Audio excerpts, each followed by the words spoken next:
بسم اللہ الرحمن الرحیم۔ شروع کرتا ہوں اللہ تعالیٰ کے نام کے ساتھ جو بڑا مہربان نہایت رحم کرنے والا ہے۔ حضرت جابر بن عبداللہ رضی اللہ عنہما کہتے ہیں کہ یہود کہتے تھے کہ جس نے بیوی کی اگلی شرمگاہ میں پیچھے سے جمع کیا تو لڑکا بھینگا ہوگا۔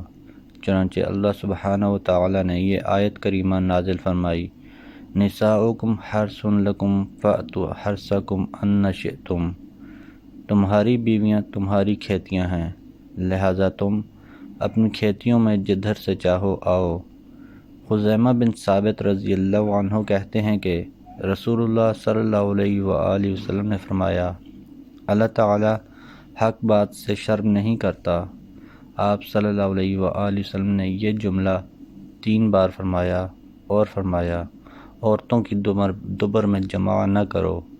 حضرت ابو ہریرہ رضی اللہ عنہ کہتے ہیں کہ نبی اکرم صلی اللہ علیہ وآلہ وسلم نے فرمایا، اللہ تعالیٰ اس شخص کی طرف نہیں دیکھے گا جو کسی عورت سے اس کے دبر یعنی پچھلی شرمگاہ میں جمع کرے۔ حضرت معاویہ بن حیدہ رضی اللہ عنہ کہتے ہیں کہ میں نے کہا، اللہ کے رسول، ہم اپنی شرمگاہیں کس قدر کھول سکتے ہیں اور کس قدر چھپانا ضروری ہے؟ آپ صلی اللہ علیہ وآلہ وسلم نے فرمایا، بیوی یا لونڈی کے علاوہ ہمیشہ اپنی شرمگاہ چھپائے رکھو۔ میں نے عرض کیا، اللہ کے رسول، اگر لوگ ملے جلے رہتے ہوں؟ آپ صلی اللہ علیہ وآلہ وسلم نے فرمایا، اگر تم ایسا کر سکو کہ تمہاری شرمگاہ کوئی نہ دیکھے تو ایسا ہی کرو۔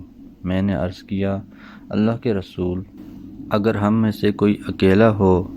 تو آپ صلی اللہ علیہ وآلہ وسلم نے فرمایا، لوگوں سے اللہ زیادہ لائق ہے کہ اس سے شرم کی جائے۔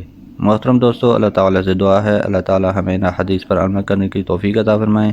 اللہ تعالیٰ ہمیں دونوں جہانوں میں کامیابیاں عطا فرمائیں، آمین یا رب العالمین۔ ویڈیو کو ثواب کی نیت سے زیادہ شیئر کریں۔